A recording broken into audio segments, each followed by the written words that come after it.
I want to discuss, and we've only got a few more minutes. The first one is covenantal commitment to your business. Now, what's a covenant? What's the difference between a covenant and a promise? You know, we often speak about the covenant of marriage, for instance. A promise is just something you make to yourself, or you could make it to another person. A promise just involves one party or at the most two parties. A covenant involves more than that. And that's one of the reasons the majority of Americans, to this day, the overwhelming majority of Americans get married in church, not at a magistrate's office or at City Hall. The majority of Americans get married in church because, again, deep down, they understand that there is a spiritual dimension to human beings. And we're not like animals. It's okay for animals to just relieve themselves wherever they feel like it. Human beings use a bathroom, and because we are uncomfortable, because we're so spiritual, there's a part of us, we've got two equal eyes, physical and spiritual. There's a part of us that's so uncomfortable being animalistic that we over-decorate that room to kind of make ourselves feel super special when we're doing something that every cow does all the time.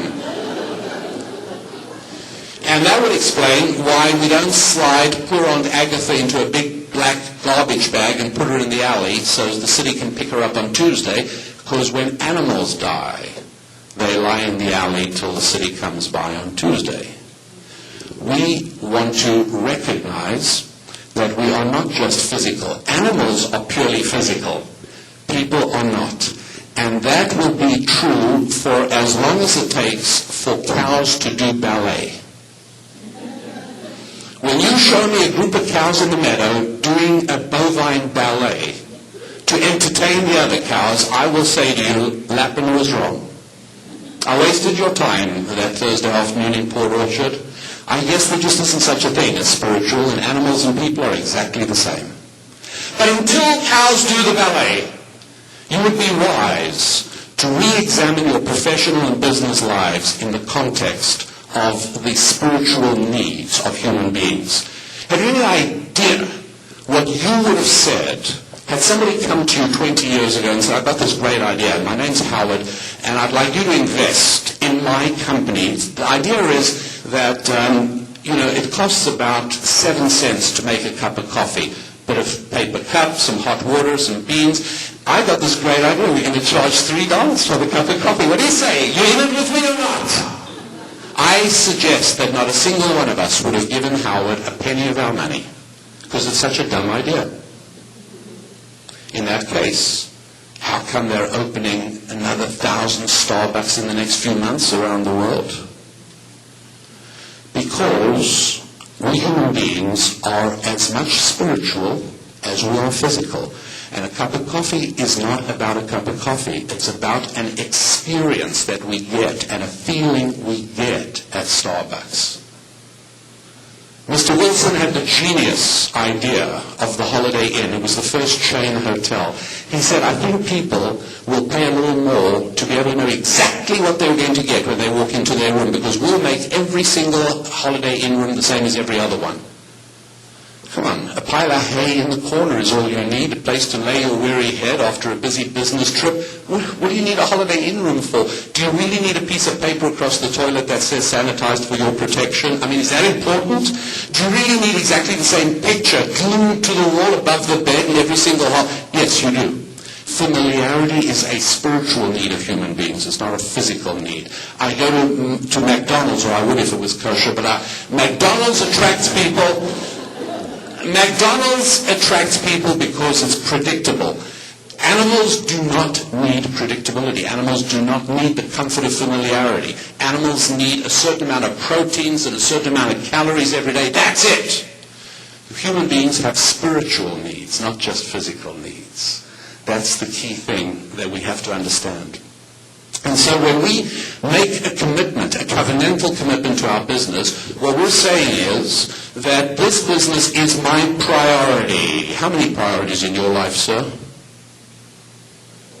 4 or 5. How many priorities in your life, ma'am?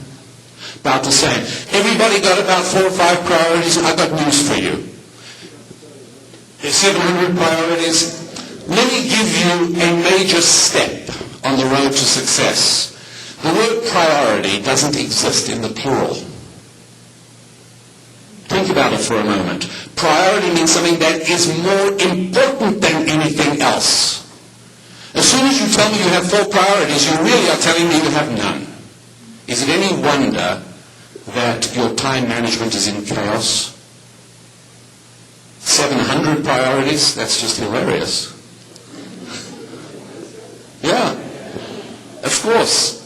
It doesn't make sense. Priorities are singular. Now, is your business your priority or not? Well, you're going to say to me, well, wait a second, not necessarily. I've got a family. That's also important. And I have a relationship with God, maybe. That's also important. I can't just tell you business is the most important thing. I didn't say that.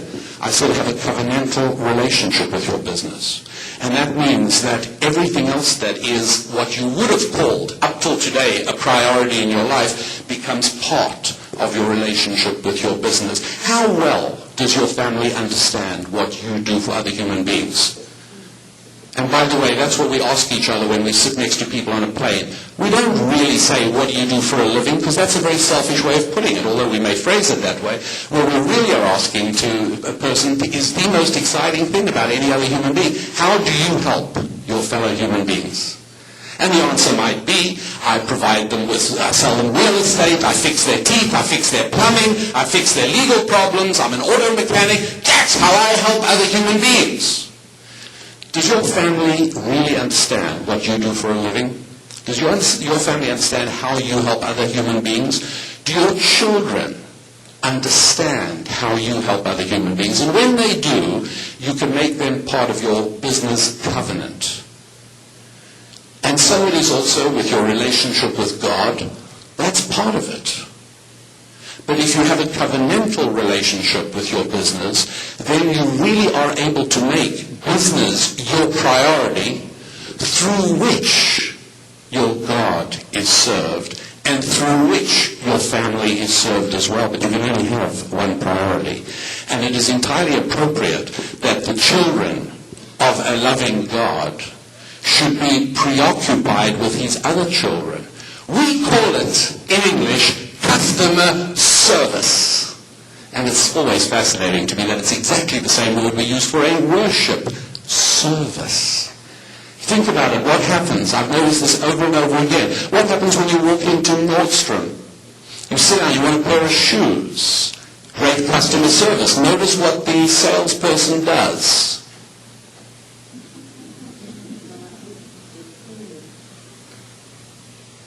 On their knees in front of you. Is that menial? Yes, if you think making a living is a selfish enterprise, then I guess it is menial. But if you realize that customer service is serving another child of God, then it can become a priority. Then building a business is a moral enterprise and a great, worthwhile activity for any human being to do. The second of the 3 I'm going to leave you with, and for the whole lot of them in depth and in practical application, you're going to have no alternative but to invest in what I do to help other human beings do well at what they do, and that is read a book. It's a long book, but it's not a hard read, it is a long read.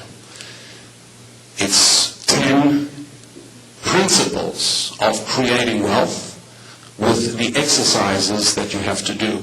But I said I would share 3 of them in overview. The first one is a covenantal relationship